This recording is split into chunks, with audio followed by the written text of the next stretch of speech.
Weather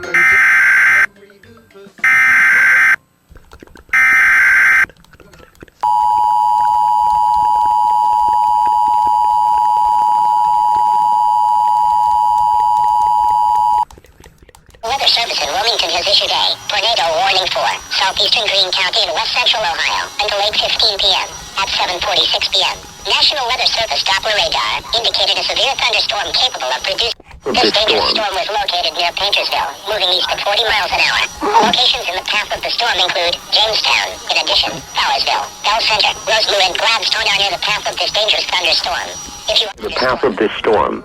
cover now. Move to an interior room on the lowest floor of a sturdy building. Mobile homes and vehicles should be abandoned for more substantial shelter. Avoid windows.